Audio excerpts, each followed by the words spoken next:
এরে ওই যখন বসে আছে আর কি দেরু ডাক্তার নাই আমি তো যে অসুস্থ এক তো খুঁজতেছি দেখি ডাক দে দেখি আসে নাকি এ দেরু ডাক্তার দেরু ডাক্তার এ দেরু ডাক্তার এ তো কানে হনে না রে মনে যা লাগবো এ তো কান ঠসা আমি তো দেখতে না ভালো ঠসা তাহলে কাছেই যাই যেহেতু আমার সমস্যা আর কাছেই যা লাগবে ডাক্তার সাহেব আসসালামু আলাইকুম। ওয়ালাইকুম আসসালাম। ভালো আছেন? আপনি একটু ফোন থেকে ডাকলাম আমি আপনি তো ফোন নিলেন না। কই ডাকলা তুমি?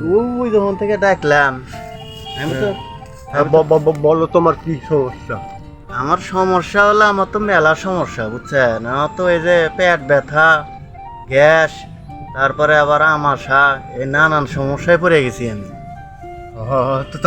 তাই নাকি? হ্যাঁ এই যে দেখেন আমার জ্বর হয়েছে নাকি দেখেন তো। তুমি আমার চেনো না?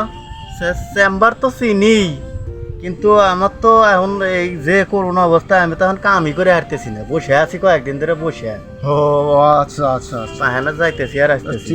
ঠিক আছে আমি তোমার বিপিটা দেখে নিই। ও তোমার তো জটিল সমস্যা। যাই হোক তোমার এখন প্রেশার। আমি আপাতত তোমার জন্য প্রেশার আবার কি এটা আনকমন প্রেশার এই দলকে ইন্ডিয়া থেকে প্রেশার জন্ম নিছে। ইন্ডিয়া থেকে নতুন প্রেশার আইছে। মুখ্য সূক্ষ্ম মানুষ অত বুঝিও না এটা যে এটা কবে বেরোইছে তাও জানি। যাই হোক ভালো করছো। তুমি তো এই মনে করো যে এই বেরু ডাক্তারের কাছে আইছো তো সমস্যা নাই, তোমার সমস্যার সমাধান হয়ে যাবে। আমি ডাক্তার সাহেব আপনি যে করেই হোক আমার অসুস্থ কোনো সমস্যা নাই। আমি শুনছি যে আপনি অনেক প্রাচীন কালের ডাক্তার আমার দাদারাও আপনার কাছে চিকিৎসা করি। আমি প্রত্যেক মাসে 3-4টা করে 120 বছর বয়স আপনার কাজের অভিজ্ঞতা অনেক বেশি 3-4টা করে রুগী মারি বুঝছো।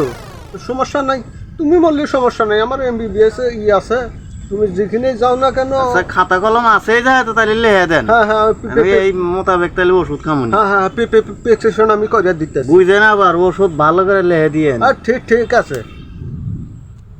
আমি তো মনে করো যে দিন 10 বেলার ওষুধ বুঝছো। এই জন্য আমার ওষুধে কাজ 10 বেলার ওষুধ দিলি তাহলে ঘুমামু কখন আর খামু কখন? ঘুমের দরকার নাই, ঘুম এমনি সাইডা যাইব না। আচ্ছা আমি তোমার লেগে লিখলাম দেখেন আমি তো মুখ্য সূক্ষ্ম মানুষ কিছু বুঝিও না ওষুধ ভালো করে লিখে দিয়ে কি লিখলেন আমি তো বুঝতেইছি না। আমি বলে দিতেছি তোমার লেগে ওষুধ লিখলাম।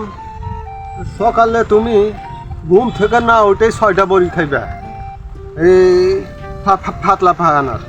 আর আর দুপুরে খাইবা আমাশার ওষুধ 3টা। আর রাইতে খাইবা ঘুম হয় না আমার। ঘুম হয় না? না তাহলে ওই যে এন্দুর মরা পুজো খাইবা 3-4টা।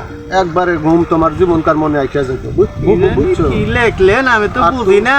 তুমি এই লেহা তো ডাক্তার ছাড়া কিচ্ছুই বোঝো না। বাপ মা বারবার লেহাপড়া করার চেষ্টা করছে কিন্তু লেহাপড়া তো করেই নাই, খালি ঘুরছি ফেটিং খেলছি এনে গেছি মানে কাজের বাহানা দিছি সিনেমা দেখছি দেখা গেছে যে পড়াশোনা হয়নি।